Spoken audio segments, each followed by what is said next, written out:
Hi guys, अस्सलाम वालेकुम। मैं हूं बिलाल और आप देख रहे हैं हिस्टोरिक बस।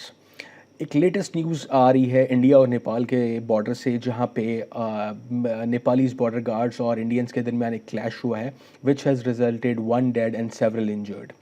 दिस इज़ एक्चुअली हैपनिंग क्योंकि इंडिया और नेपाल का बॉर्डर तनाज़ा है और रिसेंटली इसने बहुत ज़ोर पकड़ लिया इस बात के ऊपर। तो आज हम बात करते हैं कि इंडिया और नेपाल के बॉर्डर तनाज़ा एक्चुअली है क्या। मैप के ऊपर आप ये जो कोना निकला हुआ देख रहे हैं, ये बेसिकली एक्चुअली ये कोना है जो कि जिसके अंदर 3 जो है पॉइंट्स ऐसे हैं जहाँ पे इन दोनों कंट्रीज़ का कॉन्फ्लिक्ट है। और ये जो कोना है, ये जो एरिया है, नेपाल क्लेम करता है ये सारा उसका और इंडिया क्लेम करता है कि ये उसका है। अगर हम देखें तो इन दोनों का जो टोटल बॉर्डर लाइन है दैट इज़ 1751 1751 किलोमीटर की इनकी बॉर्डर लाइन है। नेपाल के 27 डिस्ट्रिक्ट इंडिया के साथ लगते हैं, जिसके ऊपर 72 पॉइंट्स के ऊपर कॉन्फ्लिक्ट्स हैं।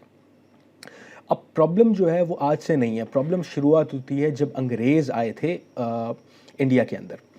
अंग्रेज़ जब इंडिया के अंदर आए तो उन्होंने एक्सपेंशन की करते करते वो जब नेपाल तक पहुँचे तो नेपाल के साथ वहाँ पे किंगडम था, नेपालीज़ किंगडम के साथ जब उनका झगड़ा होता है तो उस जंग के अंदर 2 साल तक वो जंग चलती रहती है and which results into a treaty of Sugauli. Treaty of Sugauli 1816 के अंदर साइन होती है और उसके अंदर नेपाल का बॉर्डर डिसाइड किया जाता है। नेपाल का जो बॉर्डर डिसाइड किया जाता है वो 2 रिवर्स के दरमियान किया जाता है। उसका जो वेस्टर्न रिवर है, आप मैप के ऊपर देख सकते हैं ये दोनों रिवर्स। जो उसका वेस्टर्न रिवर है जिसको रिवर ऑफ महाकाली भी कहते हैं, नेपाल का जो वेस्टर्न रिवर है, रिवर ऑफ महाकाली, एक्चुअली इसके ऊपर प्रॉब्लम है। अब कहा गया था, उस ट्रीटी के अंदर लिखा गया था कि जहाँ से ये रिवर शुरू होता है वहाँ से नेपाल का बॉर्डर स्टार्ट होता है। अब इंडिया और नेपाल का जो कॉन्फ्लिक्ट है वो हमेशा उस पॉइंट पे रहा जहाँ से ये रिवर शुरू होता है। अगर आप मैप पे देखें तो ये 2 स्ट्रीम्स हैं जहाँ से ये रिवर शुरू होता है। एक स्ट्रीम नहीं है, 2 स्ट्रीम्स हैं। और फिर आगे जाके एक पतली स्ट्रीम है जो कि काला पानी से आती है, जो कि खुद एक डिस्प्यूटेड एरिया है दोनों कंट्रीज़ के दरमियान। और दूसरी आती है लिम्पू धारा से एक मोटी स्ट्रीम आती है। अगर कॉमन सेंस की बात की जाए और अंग्रेज़ों के माइंड की बात की जाए जो उन्होंने मैप बनाया था और मैप बनाने के बाद नेपाल को हैंड ओवर किया था, उस हिसाब से लिम्पू धरा जो है वो पॉइंट था जिसको उन्होंने कंसीडर किया कि यहाँ से ये दरिया रिवर महाकाली शुरू होता है और यहीं से नेपाल का बॉर्डर स्टार्ट होता है। लेकिन इंडिया बज़द रहा कि ये जो पतली स्ट्रीम है जो कि कॉमन सेंस के अगेंस्ट है, लेकिन इंडिया बज़द रहा उसके ऊपर। खैर, उस वक्त इस एरिया की इतनी इंपॉर्टेंस नहीं थी तो नेपाल ने भी इसका ख्याल नहीं किया और वहाँ पे क्योंकि किंगडमशिप था तो बादशाह सलामत ने इसको इतना इम्पॉर्टेंट नहीं समझा और ये बॉर्डर डिस्प्यूट चलता रहा और हर किसी ने अपनी परसेप्शन के हिसाब से अपने नक्शे पे रखा। जब 1947 के बाद आज़ादी होती है तो पहली दफ़ा जो इम्पोर्टेंट मैप्स शेयर किए जाते हैं वो होते हैं इंडो चाइना जंग के बाद 1962 के अंदर। 1962 के अंदर जब इनके मैप शेयर किया जाता है तो इंडिया ये एरिया अपने पास शो करता है, जिसके ऊपर नेपालीज रिजेंटमेंट शो करते हैं, लेकिन नॉट सो दैट हार्ड। उसके बहुत सारे रीजंस हैं कि वो स्ट्रॉन्ग रिजेंटमेंट क्यों नहीं थी। सबसे पहली बात ये थी कि चाइना इतना डेवलप नहीं था, चाइना से कोई ज़्यादा होप्स नहीं थी नेपाल को। नेपाल बहुत ज़्यादा इंडिया पर डिपेंडेंट था। अमेजिंगली कि आज तक जो इंडिया का आर्मी चीफ होता है वो ऑनररी आर्मी चीफ होता है नेपाल का, और वो नेपाल जाकर इसकी सेरेमनी भी होती है इसके अंदर। खैर, इस दफ़ा अभी तक वो सेरेमनी नहीं हुई है। तो इतने क्लोज टाइज हैं। एक प्रॉपर गोरखा रेजिमेंट है जिसके अंदर नेपालीज इंडियन आर्मी में भर्ती किए जाते हैं। दोनों मुल्कों के दरमियान कोई भी आने जाने के ऊपर कोई रिस्ट्रिक्शंस नहीं है, दोनों बिजनेस कर सकते हैं, आ जा सकते हैं। तो किंगडमशिप से कोई प्रॉब्लम्स क्रिएट नहीं हो रहे थे और ये सब कुछ चल रहा था क्योंकि नेपाल बहुत ज़्यादा डिपेंडेंट था इंडिया के ऊपर। चीज़ें हमेशा से वैसी नहीं रहती। नेपाल के अंदर किंगडमशिप ख़त्म होती है 90s में। नेपाल के अंदर डेमोक्रेसी आती है जिसके बाद चीज़ें थोड़ी सी इम्प्रूव होना शुरू करती हैं नेपाल के लिए, और वहाँ पर इस मैप को लेकर थोड़ी सी रिजेंटमेंट शो की जाती है। रीसेंट पास्ट के अंदर हम देखें तो कुछ सालों के अंदर चीज़ें बहुत ज़्यादा चेंज हो गई हैं। वन बेल्ट वन रोड के बाद चाइना का बहुत बड़ा इन्फ्लुएंस आ चुका है नेपाल के अंदर। तो फैक्टर नंबर 1 है चाइनीज़ इन्फ्लुएंस। वहाँ पे कम्युनिस्ट गवर्नमेंट है जिसको कम्युनिस्ट गवर्नमेंट है नेपाल के अंदर, जिसको चाइना बैक करता है, जिसके प्राइम मिनिस्टर ओली को फुली सपोर्ट करता है। और चाइनीज़ प्रेसिडेंट और प्राइम मिनिस्टर वहाँ जाकर वन बेल्ट रोड के अंदर पार्टनरशिप, एक रोड और एक रेलवे ट्रैक अनाउंस करते हैं for its connectivity, which is a huge milestone for Nepal, क्योंकि उनकी इंडिया से डिपेंडेंसी ख़त्म हो जाती है इसके बाद। दूसरी चीज़ क्या होती है वहाँ पर कि इंडिया रोड बनाता है लिम्पी धारा की तरफ, क्योंकि लिम्पी धारा की तरफ जो है उनकी बहुत सारी रिलीजियस साइट्स हैं और उनको वहाँ पे विजिटर्स को फैसिलिटेट करने के लिए वो एक रोड बनाते हैं। नेपालीज उसके ऊपर, हालांकि वो रोड नेपाल वाले भी यूज़ करते हैं, दोनों यूज़ कर सकते हैं, दोनों को एक्सेस है, किसी को कोई वीज़ा या किसी तरह की रिस्ट्रिक्शंस नहीं है किसी के लिए। लेकिन Nepal integrity point of view से, सॉवरेनिटी पॉइंट ऑफ व्यू से ये पॉइंट रजिस्टर कराता है कि अगर आपने एक डिस्प्यूटेड एरिया है, अगर आपने यहाँ पे रोड बनाना ही थी तो हमसे कंसल्ट कर लेते, और कंसल्ट नहीं किया जाता।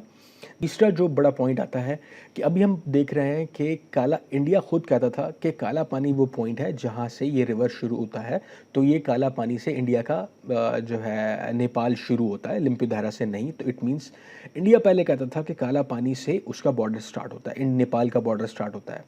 5 अगस्त को जो कश्मीर में चेंजेस आती हैं और कश्मीर को 2 टुकड़े करके इंडिया उनको यूनियन टेरिटरीज़ बनाता है, लद्दाख और जम्मू एंड कश्मीर को, और एक नया मैप जारी करता है।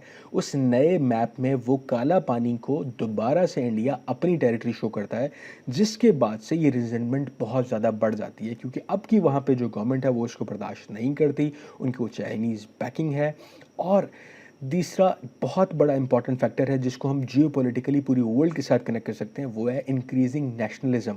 सिर्फ कम्युनिस्ट पार्टी नहीं है जो कि इस पॉइंट के ऊपर इंडिया को रेजिस्ट कर रही है, बल्कि तमाम पॉलिटिकल पार्टीज़ इस पॉइंट के ऊपर उस अपनी गवर्नमेंट प्राइम मिनिस्टर ओली का साथ दे रही हैं कि ये इसके ऊपर इंडिया के साथ रिजेंटमेंट को इंक्रीज़ किया जाए। तो this is because of increasing nationalism and nationalistic politics in Nepal. So ये जियोपॉलिटिकल एजेंडा से इस तरीके से कनेक्ट होता है, क्योंकि इस वक्त अगर हम दुनिया में देखें तो चाइना, नेपाल, पाकिस्तान, मोर सबसे ज़्यादा इंडिया, अमेरिका, हर जगह पे, और फिर ब्रेग्जिट में अगर आप देखें तो यूके, ब्रेग्जिट की वजह, तो हर जगह पे हमें इंक्रीज्ड नेशनलिज्म मिल रहा है एंड डिक्रीज जो है वो डिक्रीज हो रहा है एक ग्लोबलाइज जो व्यू था वर्ल्ड का।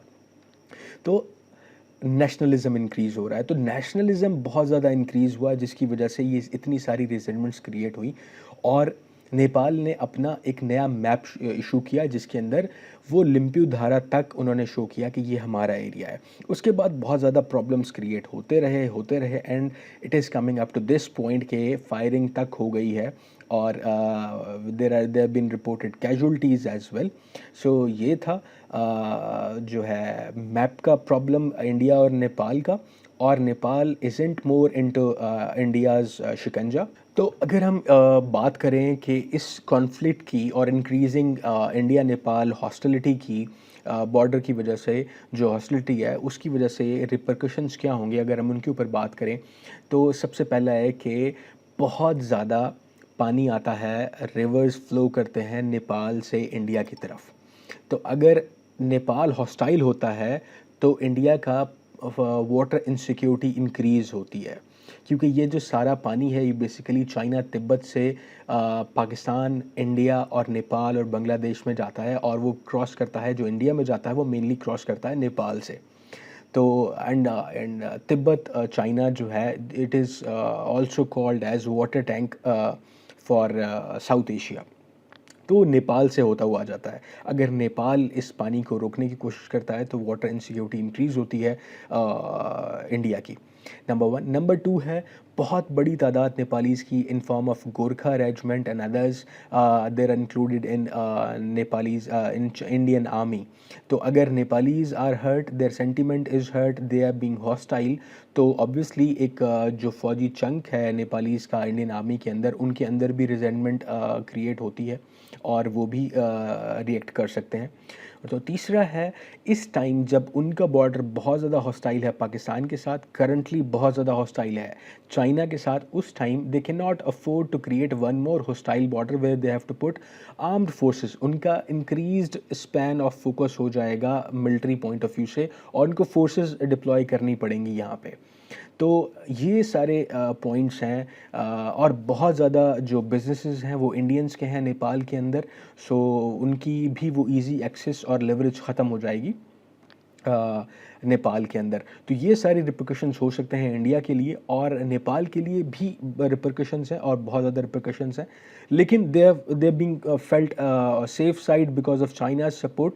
लेकिन कहते वो हैं कि जिसके पास हारने को बहुत कुछ होता है वो ही ज़्यादा नुकसान में होता है। तो अगर इन केस अगर हम यहाँ पर देखें तो इंडिया के पास बहुत कुछ है हारने में। So repercussions and point of concern for India is far far more than what Nepal has to lose in this scenario।